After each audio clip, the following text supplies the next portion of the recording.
Hello everyone, this is Zeeebo and welcome to the last video for the early to mid game seasonal dream realm boss guide. So for today's video, we're going to cover the final boss in this mini series, which is King Croaker. And currently my $0 free to play account is at the difficult tier, as you guys can see on the top left hand side. So I haven't actually done this run yet because I just pushed past common 2, so I decided to record with the exact same team which I'm pushing through for damage. So I'm running the dual core strategy, right, with the Mauler setup, and then I'm using Torrent for the front line. So for King Croaker itself, the only unit that can sort of negate the insta kill is Torrent. So even if your Torrent is at a really low tier, you should always fill Torrent, because Torrent will have at least 2 lives even before the EX weapon, so that will effectively buy you 2 units in exchange, because the boss's ultimate is an insta kill that just brings down any unit that the bubble touches. So for Torrent's case, this unit can take 2, so you're able to keep your other 4 units healthy, right? If you have him at Mythic Plus, at least. If you don't have him at Mythic Plus, at least you only lose 2 units max, which is Torrent plus 1 more on the front line. So that's for Froaky's case. Another thing to take note of about Froaky is the AoE water bomb, which hurts the higher level you go. So this double defensive core is probably the best setup. Okay, as usual, if you cannot survive, if your support is not at a really high tier, you want to feel the likes of Hewin for more defensiveness. I'll say for this case, I will see whether or not I can survive the full duration. If I can survive the full duration, this will be the best setup for this account. If I cannot, then I'll feel Hewin and then try to survive the full duration. So without further ado, let's start this very first run for the free to play account. Okay, so if you can survive, right, I think dual core is the best for max damage. If you cannot survive full duration, you might want to run a triple support. And if you have a Reina, you can use Reina in the place of Merrily to give you more damage, I'll say, because at a lower tier, OD does more damage. Later on, I'll showcase the damage distribution. So if Reina is in existence, you can definitely run Reina together with OD, together with the Crescent spell, which I'm going to run in another account later, so you guys can see how the build goes. So based on what I observed so far, the double Mauler support is keeping my whole team alive, because for this account, my Coco specifically has the shield, which effectively provides, I'll say, another layer of protection for my team.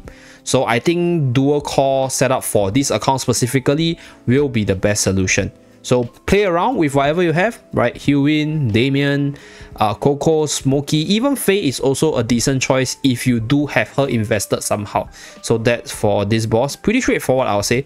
Insta kill, the boss have 2 insta kills, right? So if you use Torrent with Mythic Plus, you can save on other 4 units, right? If you use Torrent without Mythic Plus, then you will lose Torrent plus 1 more unit. So for this account itself, right, it's 1000 million, so 1 bill. Okay, damage distribution is as such, so Odi is doing 2 times damage of Merrily. So if let's say now you have a Reina, Reina will provide a damage boost on the boss. At the same time, Reina is a magical attacker, and then when you swap Reina in, you will get more factional bonus, so your OD can hit a little bit harder, and then from there you can adjust your final team setup depending on whether or not you have a Reina, whether or not your supports are built up, whether or not your dual carry is better by the tier. So that's for the free to play account. Let us move on to the free to play PTR account. Let's go. Okay, so now for my free to play PTR account, as usual, just to reiterate, this account has more developed units, so it will mimic that of a light spender and mid spender account on the global server, because you guys get more gacha pools and you guys have more things to play around. So for this account itself, if you have a Merrily, use a Merrily.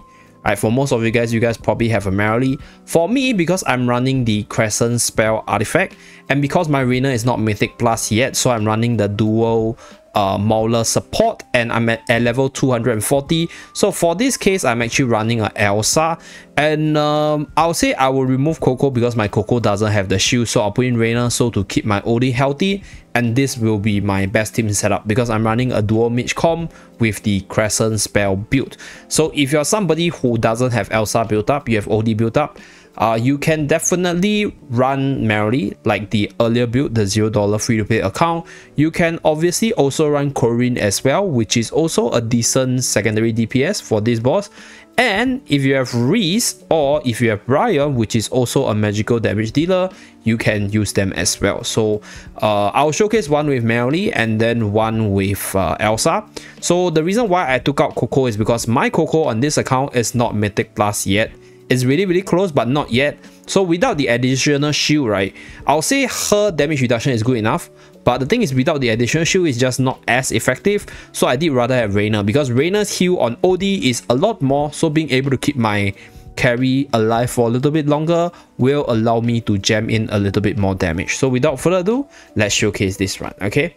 So the reason why I put Elsa right in the middle is because when she rolls to the side, she'll roll back to the middle later on. So okay, so she did come to a really good position. So I don't know whether or not is there a recent change to Elsa, but Elsa's positioning for the various bosses have sort of been a little bit more optimized, in a sense she will always try to bounce back to the cloud where Smokey is. So that's something which I don't know whether or not they did optimize, because I don't think it was mentioned. But right now, because she stands in the aroma cloud longer, she's able to benefit from all the buffs from Smokey, which is definitely a plus. And as you guys can see, Elsa as a magical damage dealer is still looking pretty decent because she spams her ultimate. So let's say if you don't have Crescent spell, you can use Starshot spell, which also benefits from the spamming of the ultimate. Unfortunately, my Elsa fall a little bit low there and then she got sniped off, unfortunately. But we are still good, we are on good pace for best damage. So my max damage on this account is 2.7 bill. So we are right now on 2.6. So it's close enough, right? If Elsa didn't die that early, I'll probably hit that. So this is my best damage combination for this account specifically, right? As you guys can see, I can survive the full duration. Since Coco doesn't have the shield, Coco doesn't necessarily make my team a lot more tankier. So I just decided to use Reina, because Reina's factional bonus give me an additional 1% stats for HP and attack. And then if let's say you don't have Elsa, you probably have Melody. Let's just give Melody a go. So for this case, for Melody's case, you can use evocation spell, but I believe Crescent spell with OD will always be a good choice nonetheless. So without further ado, let's start the run. Okay, so for this one, you will lose quite a bit in terms of the factional bonus, because Melly is Light Bearer, Torrent is a Graveborn, and then OD is a Mauler. So you have 3 different factions here. So the best factional buff you can get is the 3 unit buff, unfortunately. So this is I'll say like the trade-off for Melody inside your team. But if your Melody is, I'll say, pretty developed, her damage output should be a little bit better compared to Elsa as a standalone unit. So her inclusion could make up for the damage differential. And based on this number right now, there is a possibility that Melody could perform better, because my Melody is a lot more developed on this account with Supreme Plus as well as EX Weapon 20. So this could be my best team yet. Yeah, and true damage is not that much reduced. Okay, looks like hopefully. Can I push you? Can I push you? Okay, unfortunately, it looks like we can't. Yeah, it looks like we can't, because we're left with 10 seconds. We're at 2.6 bill. Okay, unfortunate. Okay, so 2.6 bill, I'll say it's pretty close. So this is if you don't have Elsa, right? My best damage was one with Elsa, where Elsa was able to survive the full duration. So that's where I get the max factional bonus, with Elsa still outputting damage all the way to the end. So her damage is actually really high there. And because when I'm running Elsa together with OD, it's easier to proc Crescent spell more often. So Crescent spell being proc more often also gave me more damage. So this is for the free-to-play PTR team. Last, let's move on to the last team, where I have a surprise for the meta mid-game team for you guys. Okay, so lastly, for the meta mid-game team, I have a unit which was actually showcased a few times in other bosses, and more specifically, that unit is actually part of the current meta team for Croaker. So I'm going to explain why later on with regards to Croaker's mechanics, and the unit is none other than Satrana. So I mentioned Satrana being really good in the seasonal Dream Realm, and she's even better in this boss because of obviously the Crescent spell combo, obviously because of OD, as well as the Mauler pack, but at the same time because King Croaker is a magical damage dealer. So if you have Satrana at Supreme Plus, her Supreme Plus skill is actually pretty good against magical damage because it's able to reduce magical damage for herself as well as one other ally. So this will help you increase a little bit of survivability. On top of that, the third skill of Satrana provides additional damage, and herself has this additional skill which deals damage. The ultimate has the ability to do more magical damage while keeping herself invuln. So although this invulnerability cannot survive the insta kill from Croaker, but let's say now if your Satrana is at a really low tier like mine over here, you can still survive really well. So I talked about this a few times. I got her with the hero set active, so that is her being able to spam a lot of ultimate. And for myself, because my Satrana right now is at Legendary Plus, the red frame with the white color outer border, she has the 20% damage reduction. So all this, when you add it together with the seasonal skill itself, is more than enough to fuel her even for the late game teams itself. Let's say if you have her at Supreme Plus, that will be much better because there will be more stats for more damage. There will also be a reduced cooldown on Vixen Rush itself. So overall, if you have more stats, it will be better. But if you don't have much stats like mine, for example, here is only a Legendary Plus, this is my own account, then you can definitely use whatever I'm using. So let me just readjust my levels for a bit first. So I'm gonna give I'm going to give this. So without further ado, let's showcase this team. Okay, so other than this mage team variant, as usual, right, Korean, Merrily, they will still be decent choices. I'll probably fuel my Merrily as well, so you guys can do a damage benchmark. But in general, if you have two magical unit or a unit which could output magical damage together with OD or increase his magical damage output, then you guys can see this Crescent spell being spammed a lot more because this is based off the magical damage that you do to the boss. So if you have magical damage dealer, then you will be able to proc this more, and obviously this will give you more damage and more magical damage reduction, which will in turn boost all this damage. So if you're Merrily, same thing, just now I explained already, you can use her. If you're Korean, you can use her as well, but if you have another magical dealer that is highly developed, you can try to do that as well. So right here, she died off, unfortunately, because my torrent died, so there was a lack of front line, but overall 21 billion damage, pretty good there. So let's take a look at this damage distribution. Okay, so you guys can see her role is that to mega charge your OD. So obviously she is not something that people will be invested in. I'll say minimally, right, at the late game where I'm at, you need this damage reduction because 20% damage reduction is quite big to keep her alive for as long as possible. Her role is just to stay alive, right, to provide the seasonal buff as well as provide the factional buff and spam her ultimate from there. So that is Satrana's role. But if you don't have Satrana, there's another unit which I'll recommend you guys to use, which is also pretty decent. This is another unit that I think not a lot of people will have invested in, and that is none other than Bryon. So I'm going to showcase Bryon. Okay, so this is also the mage team.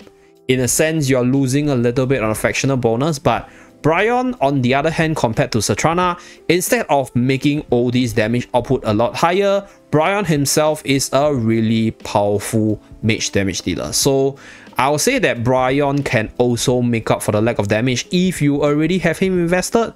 Arden would not be a good choice because Arden is not a good single target damage dealer. So Arden will be better in every other game mode except for bossing, unfortunately. But for this case, if you don't have Satrana, you guys can see, right, my Bryon's also outputting decent damage, allowing the Crescent spell to proc a lot more. And then because this unit is, I'll say, there's an invuln in the EX weapon. So for me, I have him at EX weapon 10. So he's able to survive, as you guys can see, after he take the fatal hit and continuously dish out damage. Right, so it is also a good substitute for this boss specifically. So the boss is starting to hit really hard. So everybody passed away. Okay, so this is where I think the loss of the factional bonus made my team a little bit weaker in terms of surviving because I'm missing a few percentage of stats. But this is you with Brian. So the damage output from OD is a lot lower, but the damage distribution is spread between OD as well as Brian, which is the secondary mage carry. Okay, so the previous one is a single core strat. This is a dual core strat. Okay, so the very last team that I can recommend you guys, right, if you are not running Satrana, if you are not running Merrily, if you are not running Brian, all right, obviously go for the full defensive comp with Coco, right? So this works as well. And for this case, what I'll say is you can switch between the artifacts itself.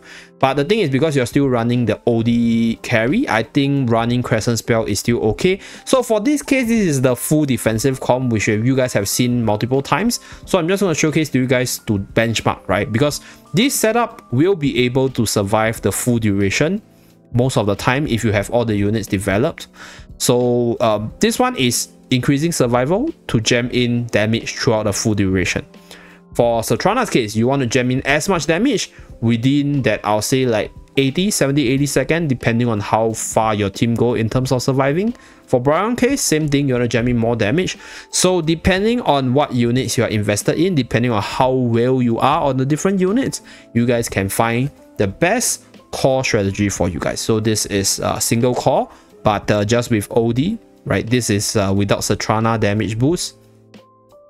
So I think to sort of give like some final conclusion for like this early to mid game mini series itself, I'll say Crescent Spell together with OD right now, at least at where we are before Endless mode, before Hell mode, is probably one of the best combination for damage output, just because Crescent Spell hits pretty hard, has defense penetration, has attack boost, as well as energy op, which deals damage and defense down. So over here, I was able to survive the full duration and I actually broke my own record.